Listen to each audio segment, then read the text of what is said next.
Michelle, and today I'm going to share a tour of my Notion workspace and show you how I've been using it to organize literally every aspect of my life. I've been using it as a personal planner slash journal slash notebook slash habit tracker. It's just an all-in-one productivity tool that I've been loving lately. So let's just jump into the tour and I'll show you exactly what I mean. Okay, so here is my Notion dashboard. This is where all of my main page links are. I've separated them in a few different categories. I have a daily section for anything I tend to access every day, personal pages for anything more personal to my life and my thoughts, a life section for pages that are more long-term, and miscellaneous. This one only has one page for now. And next to all that, I have my weather widget that I embedded from weatherwidget.io. And below all that, I just added a small collection of images that inspire me, and they're all from Pinterest. And I wanted to include images of like my home, well, not my home, but like home, quotes, being outdoors, fashion. This year, I'm really trying to work on finding and honing in on my style and my aesthetic and really living that. So Notion has definitely been helping me with that. And that's probably one of my favorite things about Notion is that it's extremely customizable, but also still very functional. It also syncs super seamlessly to your phone. So there is also a mobile app that I constantly use on the go as well. And any changes that I make on mobile show up instantly on the desktop and vice versa. So it's just really convenient and looks super clean no matter which device I'm on, which I love. All right, so let's hop into each of the pages, starting with my agenda. So if you bullet journal, this is basically what my weekly spread would look like. So on this page, I added a cover photo that I found on Pinterest. For the cover photo, you can use one that's pre-selected in Notion as they have here. You can upload your own, you can add a link to an image, or you can search through Unsplash. And they can even be animated GIFs as well, which is really cool. And then I have a header to tell me what week we're on, and I also have a mini calendar widget to help me visualize where in the month we are. I'm a very visual person, so I really like having this. I also created this little calendar using the website indify.co. They have a bunch of cute widgets for Notion. And I have the week laid out in columns and rows from Monday through Sunday. And I also separated each day into main events and other tasks. So that's why I have these dividers. So I'll usually have at most 3 priority tasks to get done for the day above the divider, and then the smaller tasks go below it.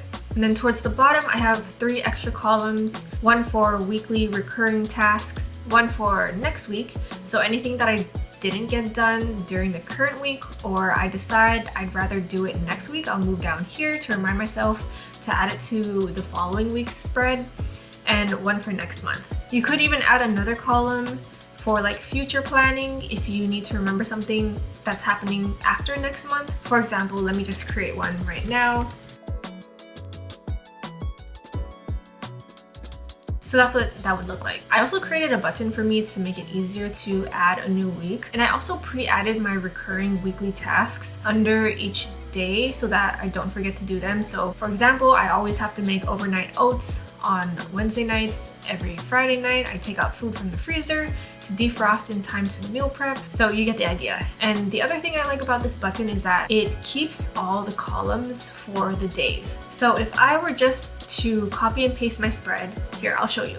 I'm gonna copy, Control V, paste, Control V, and then all of the columns disappear. And that's annoying. So I'm just gonna delete that.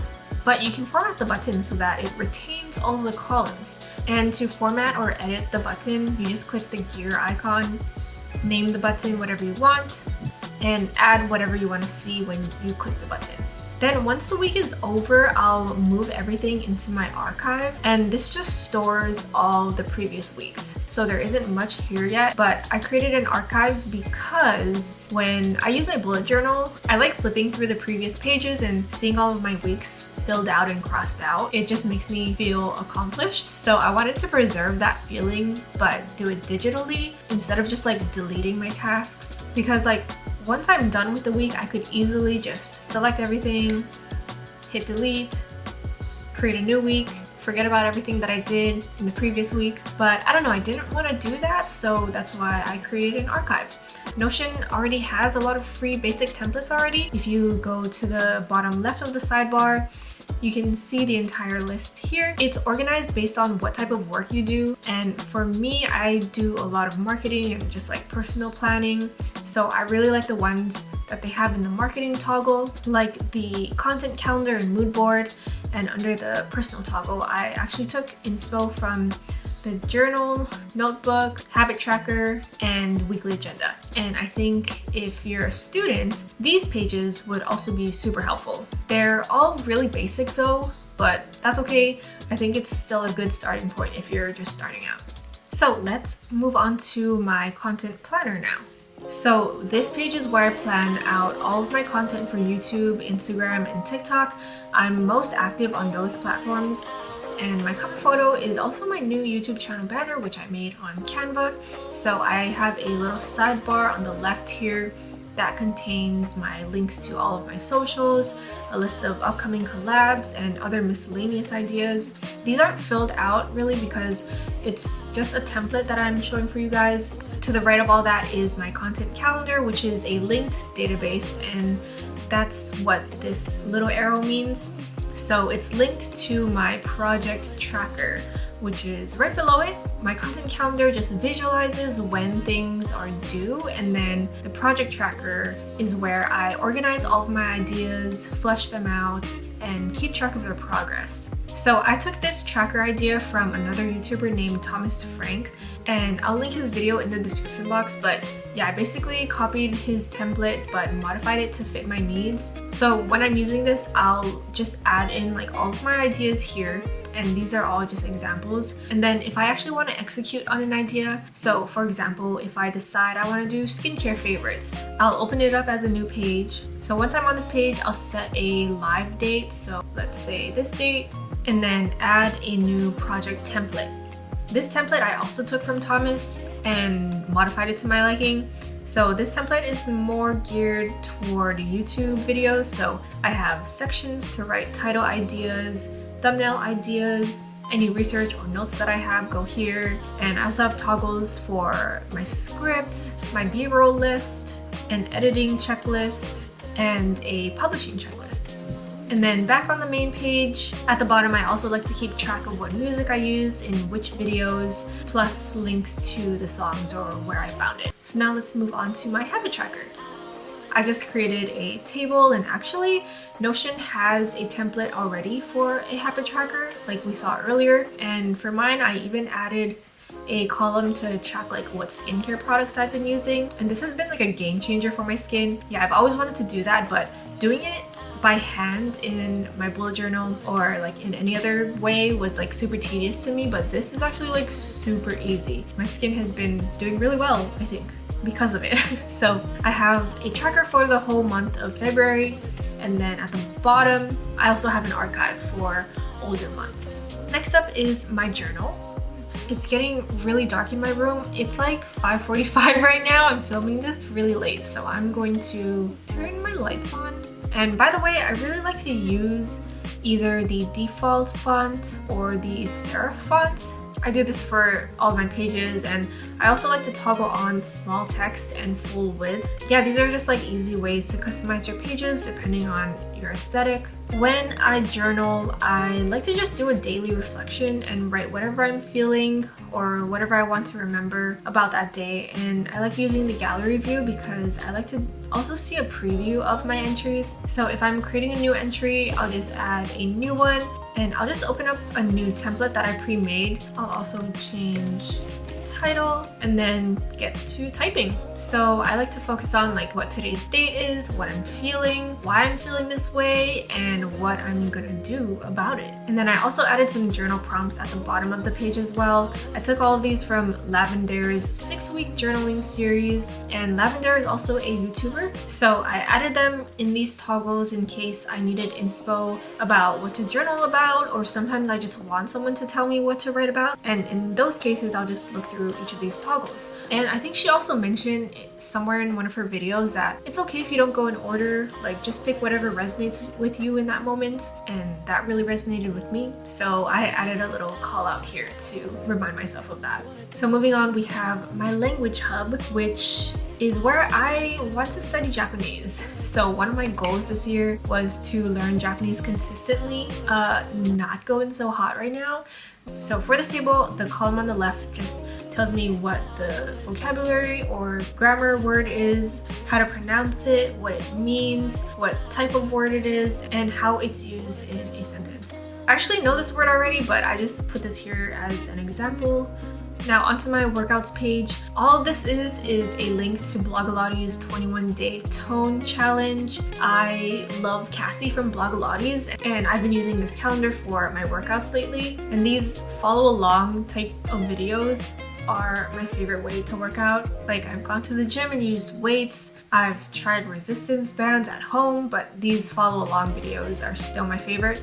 Next up, I have a page for my 2021 goals. So at the top, I actually created a collage or vision board for what I want my year to look like. I collected all of the pictures from Pinterest and put them together on Figma. You could do this on Canva as well, but Figma is just faster and more user-friendly to me. So I also have a section for a theme for 2021. Mine is to focus on self-discovery and self-love because I severely lacked that in 2020. So I'm really prioritizing myself and my mental health this year. And I also categorized my goals. My friend Kara shared these with me, so I just decided to apply them to my goals as well. And further down is where I listed out all of my goals for each category. These are all examples though, so if you duplicate this page, definitely change them to whatever your goals are. And I also made it more visual by adding photos between each goal, and each photo corresponds to a different category. So next up is my bucket list. This page is super simple. I just have a cover photo and a checklist of things that I want to do before I die. And I also have a small list of things that I've already done that I've checked off that I'm really glad that I did, just for memory's sake. Moving on, we have my notes page, and here I just have a list of a bunch of random notes. Like, these are all just things that I want to remember, like for future reference. It's kind of just a brain dump page, to be honest. So for example, if I'm creating a new note, like fun facts about me, because I always seem to forget. It could come in handy if you're introducing yourself. You can also add an icon, create a bulleted list, and then start typing.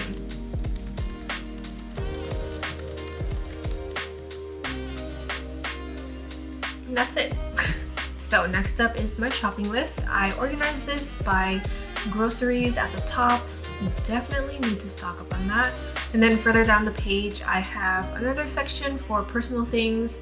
I also made a list of gift cards that I have because I hate when I buy something and I realize afterwards that I had a gift card for that I could have used. And yeah, that's just annoying. And then at the very bottom, I have a table for my wish list. Now moving on to my recipes page. I separated it into 3 tables, one for meals, one for snacks, and one for recipes that I want to try. And I also created a little template so that if I do add a new recipe, I'll just hit my new recipe template button. And now I have a place to list out all of the ingredients and instructions. Okay, so now we're onto my budget tracker, and this is where I keep track of what I'm spending my money on, how much I earned, and what I was left with for that month. The only thing about this last table is that the income and expenses, you have to manually enter those. But yeah, these numbers are all just examples as well to show you like what it would look like if it were all filled out. And I did also create a button for when you need to create a new month. You can also add in any recurring items in each of these tables. And if you want to do that, you can configure the template, add in anything that you know is recurring for each month. And then whenever you press the button, it will show up. And at the bottom, I also have an archive so that I can remember what previous months look like. So for my monthly reflection page, I wanted to keep it simple and just focus on a few things from the previous month, like one word to describe it, memorable moments, what I learned, and what I want to improve on. And I took this from Lavender's journaling series as well. And I formatted this page so that I can see what I wrote last month and see how that affected me this month. Any months prior to last month will go into my archive. Next up is my dream log, and I just created this not too long ago because I had a weird dream. I tend to have a lot of really weird and super vivid dreams, like pretty often, and I like trying to remember them. And I've had these kinds of dreams pretty much my entire life, so I created a page dedicated to remembering my dreams. I also created tags for the most common categories of my dreams that I have. So most of them are weird, and a lot of them I do end up having to like fight someone or someone is trying to kill me, and a lot of them involve my friends as well. I don't really know what they mean, but that's what my dreams are like. Comment below if you tend to get weird, vivid dreams too. I would love to know. And then for my last page, I just have a space dedicated to symbols, emojis, and emoticons that I saved over the years. I find myself wanting to use like cute symbols or emoticons like when I'm copywriting or writing a caption for Instagram or even just like texting friends. So I have all of that here for easy access. That way I don't have to keep Googling them. Alright, so that is it for my Notion tour. Like I mentioned, I did link my entire workspace so that you can literally duplicate my entire workspace onto yours. So you can just go to the link in my description box, click duplicate at the top right, and then the entire workspace will be added to your workspace. Or if you just want to copy certain pages, you can do that as well, but then you can play around with it and customize it any way that you like. And I am working on another Notion video where I share my favorite tips and tricks. So if you have any questions from this video, you're like, Michelle, how did you do that? How did you get that color? Where did that come from? Leave them in the comments and I'll make sure to answer them in my next video. Thank you so much for watching. If you liked this video, please hit the like button below. Subscribe if you want to see more content like this from me. Share if you thought that this was helpful, and I will see you in my next video. Bye! It's 6:15 p.m. right now. Holy cow, it is so dark already. Oh my god. Time to eat dinner.